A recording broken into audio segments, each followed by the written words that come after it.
மலேசிய இந்தியர்கள் பயணீட்டுக்கு இடுகாடு மின்சுடலை வசதிகளை ஏற்படுத்தி தருவதற்கு பிரதமர் டத்தோஸ்ரீ அன்வார் இப்ராஹிம் வழங்கிய 20 மில்லியன் ரிங்கெட் முழுமையாக பயன்படுத்தப்பட்டதா என்பதற்கு இன்றளவும் பதிலில்லை. இந்திய சமூகத்திற்கு பிரதமர் எதுவும் தருவதில்லை என்ற புகார்கள் சொல்லப்பட்டு வரும் நிலையில் வழங்கப்பட்ட நிதி என்னவானது என்பதற்கு சரியான விளக்கமில்லை. பணம் இருக்கிறது, திட்டங்கள் எங்கே என்ற கேள்வியே தற்போது சூடான விவாதமாக மாறியிருக்கிறது.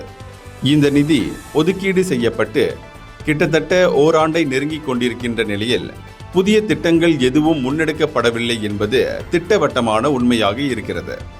நாடு முழுவதும் இந்தியர்களின் தேவைகளை நிறைவு செய்வதற்கு இடுகாடுகளும் மின்சுடலைகளும் அமைக்கப்படுவதற்கு வழங்கப்பட்ட இந்த நிதி தொடர்பில் இதுவரை மூச்சு பேச்சு இல்லாத நிலையில் பிரதமரை குறை சொல்லிக் கொண்டிருப்பவர்களுக்கு யார் பதில் சொல்வது என்ற கேள்வியும் தற்போது எழுந்துள்ளது.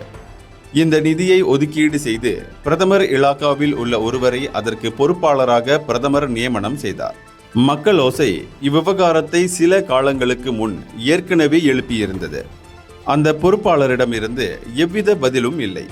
வேறு யாராவது இதற்கு பதிலளிப்பார்களா என்ற எதிர்பார்ப்பும் மக்கள் மத்தியில் ஏற்பட்டிருக்கிறது. இந்தியர்களின் இதய குரல் மக்கள் ஓசை.